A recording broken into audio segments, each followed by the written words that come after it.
Tall Tale TV. Whole Lotta Shakin, a Tony Mandolin short story by Robert Beers. Chapter 4. We had a few hours before Bane was supposed to pick us up, so after getting the keys at the bell desk, we took one of the palace's elevators up to the 5th floor. The attendant told us that it was all hydraulics, that new water power system which would someday power cars across the bay and around the world, just like H.G. Wells writes about. I must say, it was one of the quietest and smoothest elevator rides I'd ever taken. After Frankie got over his gushing about how wonderful and luxurious everything was, we went back down to the ground floor, picked out a couple of outfits more typical for the period, broke one of Enrico's tens, and headed back out on the market. The weather was cool enough we both decided to stay with coats and hats. As for our obvious other differences, those that clothing could not hide, I figured all I'd have to do was tell a questioning cop where I was staying, show him the key for proof, and that would be it. I grabbed a passing trolley car and took a ride up Market Street. It was even more remarkable being in the middle of the moving chaos that was traffic in 1906. Frankie kept pointing out cars and trucks, models and brands long since extinct in the 21st century. What I found most intriguing was the difference from what I was seeing and from what I knew as a bus passenger on this same run. Aside from the wide open feel due to the far smaller and shorter buildings, there was the green space scattered along both sides of the street. It felt for all the world like a ride in the country, right in the heart of bustling San Francisco. I was even more surprised when I saw Central Park coming into view.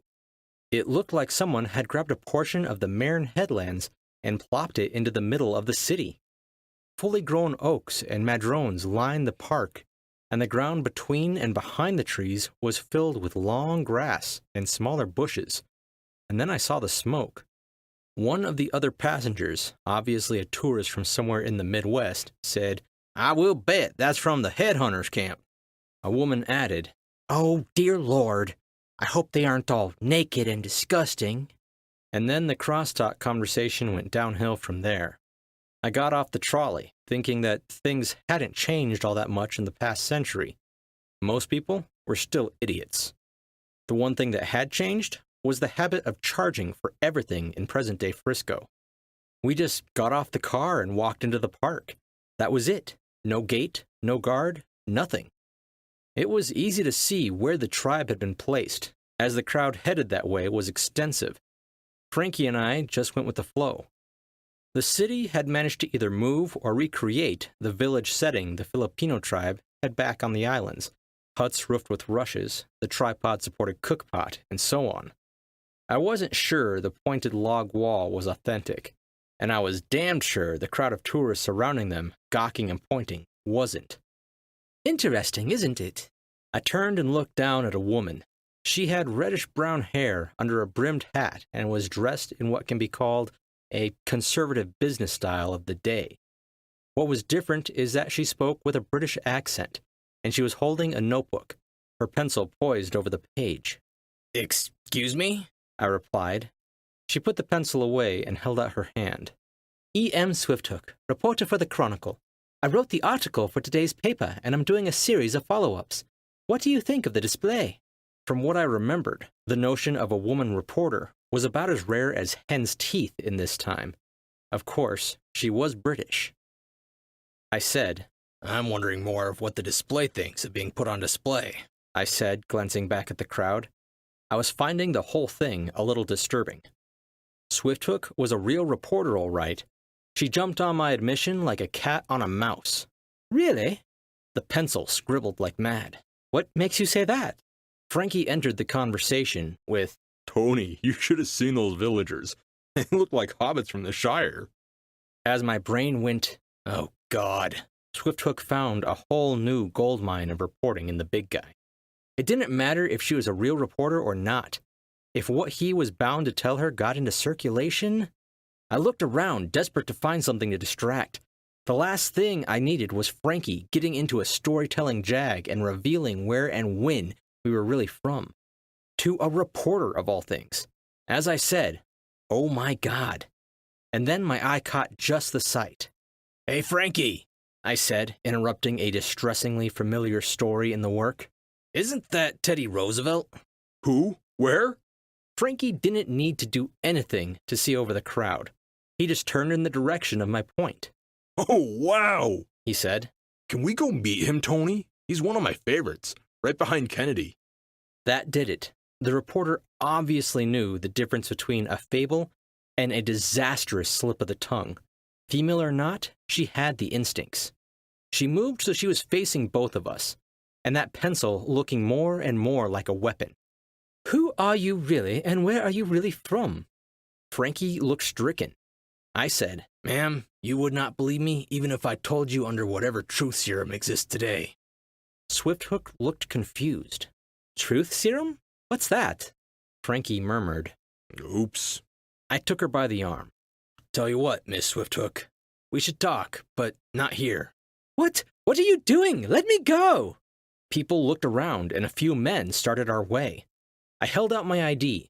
From a distance, it looks more official than it is, and said, Police, plain clothes. She's a pickpocket. The look the reporter gave me should have fried me on the spot, but the crowd melted away. I even got a few claps of applause. Frankie murmured, Smooth, Tony. Real smooth. We rode another trolley all the way back down Market with a very sullen Swifthook in tow. I had Frankie get off first, and I handed the reporter to him and then jumped down. She glared death at me and muttered, I suppose if I scream, you'll just flash that badge again, right? I smiled and said, Probably, but if you cooperate, you may just have the story of your career. How would you like to interview Mark Twain? She didn't glare, but she didn't smile either. She looked suspicious. What's that mean? She asked. I looked around. This is way too public. Let's go into the bar. I still had hold of her arm, so I heard the muttered, A bar is less public than this? As we walked into the Palm Court, I saw the waiter Bane had called Andrew and called him over. He said, Yes, Mr. Mandolin? As he came closer. The reporter was glancing back and forth between us. I handed him a dollar bill from the 10 I had broke earlier and said, We need a quiet table with no eavesdroppers. Can you arrange that? He grinned big. Yes, sir. Swifthook said as we were led to the same corner of the lounge Ben used earlier. Who are you? I can't tell you, I said.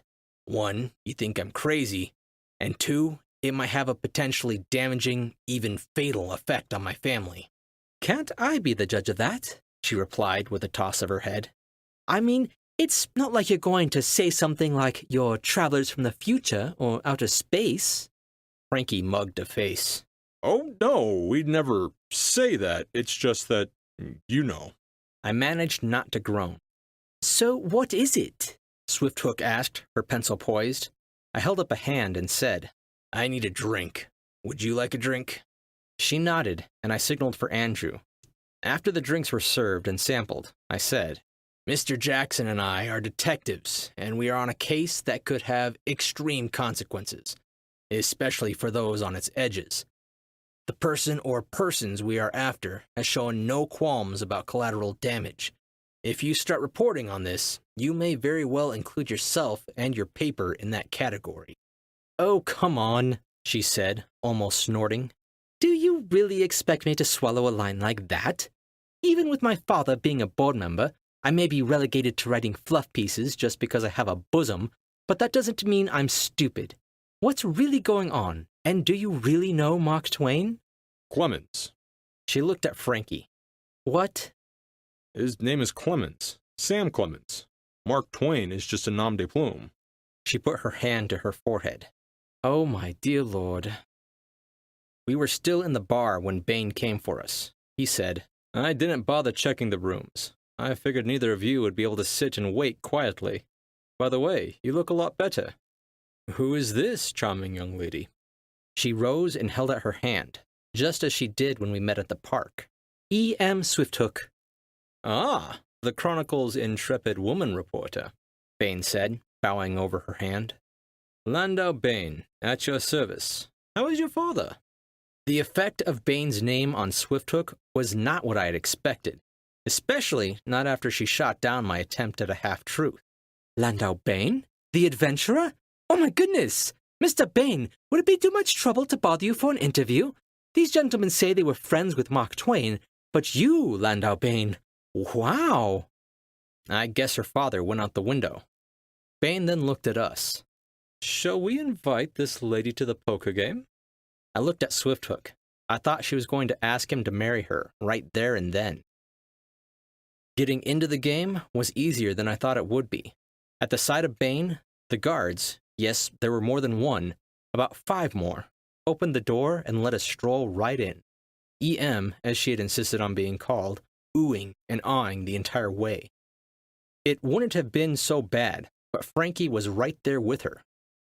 The first door led to a room with an open bar and another door, with just 2 guards. But both of these fellows were close to Frankie size. I wondered, did Sam Clemens rate this level of protection? When we went into the game room, I got my answer. Teddy Roosevelt. The President of the United States at this time, and for another 3 years, was at the table. He didn't stand, he didn't need to. According to protocol, when the chief executive enters a room, everyone stands, regardless of political association. What he did do was boom out. Bane, bully! There you are, man! I've been waiting for you. I've got a whole new game. Let's see what your tricks can do for you now, son. Bane said, Mr. President, may I introduce 2 new players, Anthony Mandolin and Franklin Jackson. Named after old Stonewall himself, eh? Roosevelt boomed. From the more southern part of the family, eh? Ha! I wondered if the guy could talk at anything less than full volume. He turned on me. Mr. Mandolin, a musical name. How's your game, son? Before I could answer, Roosevelt then asked, And who is this vision of loveliness? I knew he wasn't talking about Frankie. Bane shifted smoothly into, This is E.M. Swifthook, the intrepid female reporter from the Chronicle. You may know her father, Mr. President. I would go so far as to say she would be a superb addition to the White House press corps. And give those idiots at the Post a collective stroke to boot, hey, Bane? Roosevelt laughed. Imagine that, a woman on the press corps. He looked at Swifthook. Do you play, young lady? She gulped and then said in a very small voice, I jumped in.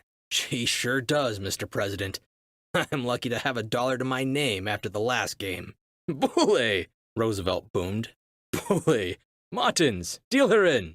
He looked at us and said, Gentlemen, it's $1 ante. I hope you can afford to lose. Then he barked out a roar of laughter. As we sat, Bane took over the role of host. You all know our esteemed commander-in-chief. Roosevelt bowed his head as he fingered his chips. Next to him is Ducky Smith, one of the few women in the new Secret Service. And next to her is Mr. Eric Craig, the only scientist to beat Russia's Tesla in chess. Watch out for him, he cheats. Craig objected. I do not. But his smile said otherwise. No, Bane said evenly. Just not badly enough to get caught. Roosevelt boomed out another laugh. Next to Craig is Lord Brent Harris, over here to check on his shipping concerns. No matter how much he loses, he never seems to mind. Harris said in a Hugh Grant accent, At 15 of your dollars to the pound, dear boy, it's cheap at twice the price. White, Bane murmured, and then said, And then we have the lovely Miss Erin Michael Hall. Mr. Jackson, you two should get to know each other. But bear in mind, she's been widowed 7 times. Frankie muttered, Tony! E.M.'s chuckle didn't help the big guy at all. Miss Michael Hall was what the papers called an ebon beauty, and the feral glance she gave Frankie was absolutely predatory. I wondered how she made it to this table, even in San Francisco. Next, Bane went on, we have Professor Alan Van Meter, another scientist and the only man I know who was capable of making Mr. Edison so angry he actually sputtered. I like that in a man. Professor Van Meter inclined his head along with a smile to Bane. And then we have one Mr. Julian Green, a man with no known pastime, but who somehow manages to always be there after the smoke clears, and without a scratch on him. Green smirked. Yeah, don't you love it? Come on, Bane, deal the damn cards. Green's accent said Australia. I thought, opals? Bane shook his head. Not quite yet, Julian. I have not taken over from Mr. Martins, and I have to introduce our guests first. But you already did. To Teddy. We all heard it. And what does Mason say? Bane murmured. Green muttered. Damn protocols. I want to play poker. Roosevelt waved a hand. Go ahead, Landau. Introduce your guest to the whole gang. Bane inclined his head. Thank you, Mr. President. Ladies and gentlemen, standing to my left is none other than Mr. Anthony Mandolin, the man who, single-handedly, mind you, stopped that thief of Caruso's diamond necklace this morning. Murmurs went around the table. Roosevelt said, I heard that fellow had a knife. I nodded. He did. And you took him down anyway, unarmed. Bane said, yes, he did, and in quick fashion. I don't think he even broke a sweat. Roosevelt replied, Bully, my boy, bully! And that strapping lad? He pointed at Frankie. This, Bane said, is my new friend, Franklin Amadeus Jackson. And even if he is blacker than my burnt toast this morning, he is one of the few real men I've ever known. I was really trying not to choke at this point. Green growled, Right, now, can we play some goddamn poker? Whole Lotta Shakin is a short story by Robert Lee Beers, author of the Tony Mandolin Mysteries, the best unknown supernatural mystery series on the planet. The Tony Mandolin Mysteries take place in and around today's San Francisco, and in style are a mashup of Nero Wolfe, Harry Dresden, and the Vimes novels of the immortal Sir Terry Pratchett. There are 7 finished novels in the series, an 8th in the works, and several short stories offered for free on Kindle Unlimited. If you go to asmbeers.wixsite.com/RobertLeeBeers, everything is there and more. Bully! Much appreciated for the gander, dear chaps. If you enjoyed this piece, be sure to wallop that like button and subscribe for more truly outstanding sci-fi and fantasy short stories. I'm Teddy Roosevelt, and that's it for today's Tall Tale TV. Bully!